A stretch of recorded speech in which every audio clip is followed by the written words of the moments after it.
Jupiter's Legacy. Why should people make sure to watch this? I don't know. I hope that they'll watch it and think that it's a new take on a superhero, how to do a superhero show. I think it's kind of cool. Also, it's a limited sort of series. So, and it's a new one. So you've never seen these characters before, which is kind of fun to sort of put your stamp on people. So you're not walking in anybody else's shoes.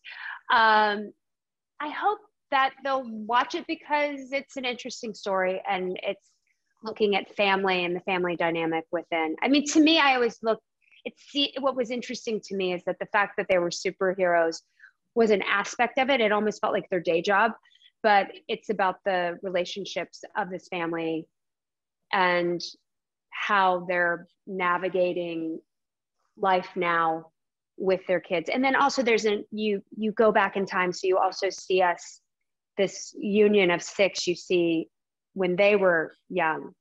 And so there's just these wonderful direct correlations of the way certain people were, and you get to go back and forth like that. And that's something I hadn't seen before with a show like you don't usually get to see a show where you get to see the beginning and sort of both ends of the spectrum.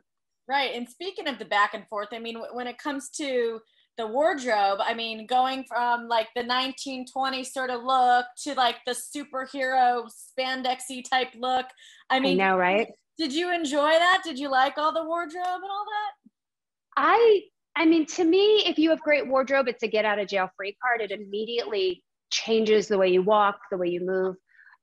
Our costume designer is this woman, Liz Wolf, and she was just, I think, really remarkable. She created all of those super suits, which I think were beautiful. I love Lady Liberties. It does give you this false sense of badassery, if you will. Like I was like, oh yeah, I can do anything. And I was like, no, relax, Leslie, you can't. But also too, you know, when we were in the 20s, you know, it's all, even my underpinnings were from the 20s. Like everything, like from my stockings. I remember the first time I put on this pair of stockings and I ran them and I was like, oh, this is from 1929. This is authentic. And now I've ruined this thing. I mean, it just felt like everything felt like a treasure when you put it on. Mm-hmm. And especially in those clothes, because they're so different to the way that we wear clothes now. I loved it. It just makes you hold your body in a different way. And then you put on those wigs and I loved it. I'm into it. I was just talking to your co-star, Josh Duhamel, and he was saying that his son, Axel, was actually weighing in on his suit and was like talking about color that he wanted, more white or whatnot.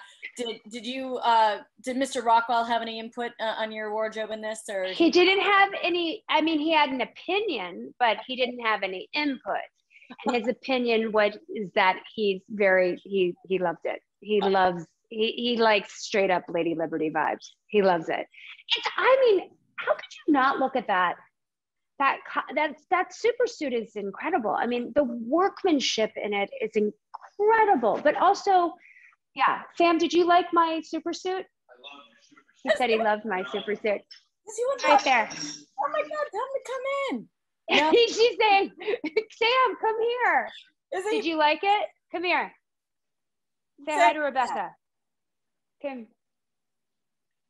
Is he being shy? What's going on? Hi, good to see you. Hi. Lovely wife about her, her wardrobe in this, and Insight. Yeah, getting some insight. What'd you think? What's going on? I thought it was pretty hot. Hey!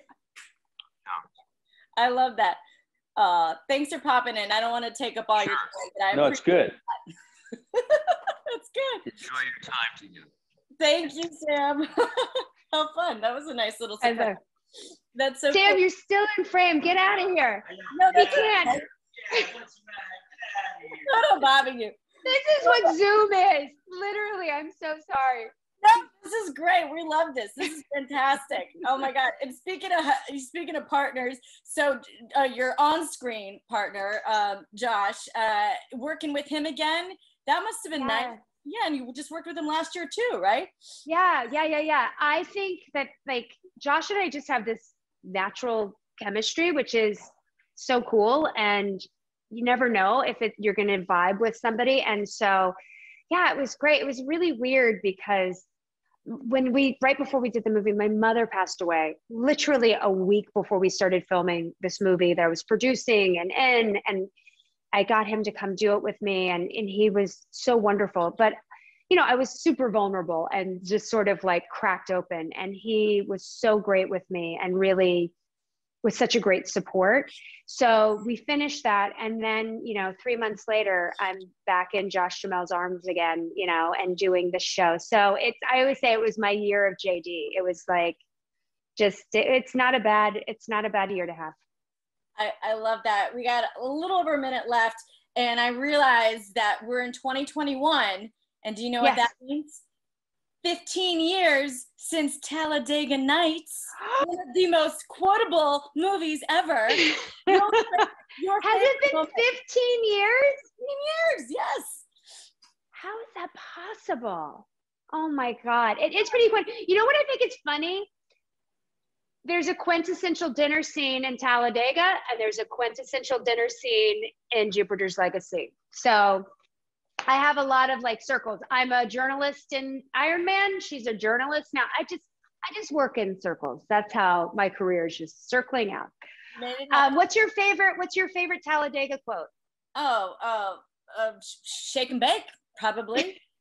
Shake and bake. Shake and bake. If I wanted me some wussies, I would have named him Dr. Quinn and Medicine Woman. Exactly. All right, they're telling me to wrap. I can do this all day. Okay. Great. Thanks, Thank Rebecca. You. Bye-bye. Thanks. Bye. Bye.